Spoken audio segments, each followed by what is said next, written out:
Magandang araw, Malacanang Press Corps.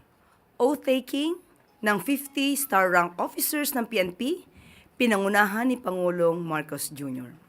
Bilang pagkilala sa kanilang serbisyo sa bayan at mga nagawa para sa ating kapulisan, pinangunahan ni Pangulong Ferdinand R. Marcos Jr. kaninang umaga sa Malacanang ang panunumpa ng mga bagong opisyal na may ranggong general.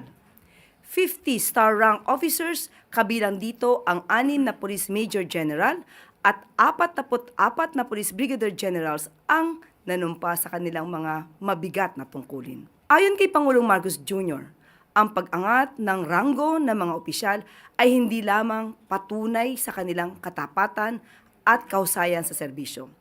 Ito'y sumisimbolo rin sa dagdag responsibilidad na nakapatong sa kanilang balikat, mga responsibilidad na susubok sa kanilang tatag, prinsipyo at higit sa lahat, malasakit sa bansa at sa kapwa Pilipino.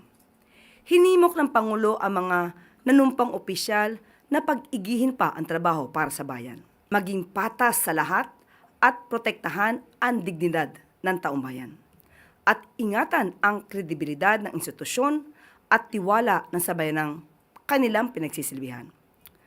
Sa kanyang talumpati, binanggit din ni Pangulong Marcos Jr. ang pagpapatupad sa Executive Order No. 107 na nagtataas ng base pay schedule ng mga military and uniformed personnel. Magsisimula ang implementasyon nito sa January 1, 2026 at i-adjust sa 2027 at 2028. Bukod dito, dinagdagan din ng Pangulo ang kanilang daily subsistence allowance. Ang lahat ng ito ay patunay sa buong suporta ng Pangulo at administrasyon sa ating kapulisan. Isang kapulisan na may respeto sa karapatan ng mamamayan at kapakanan ng bayan.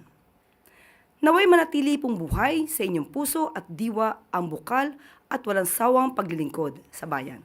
And in our continuing effort to strengthen the Philippine National Police as a disciplined, professional, and dependable institution, upon myself voluntarily, without mental reservation or purpose of evasion, so help me God. Nararapat lamang na alagaan ninyo ang tiwalang ipinagkaloob sa inyo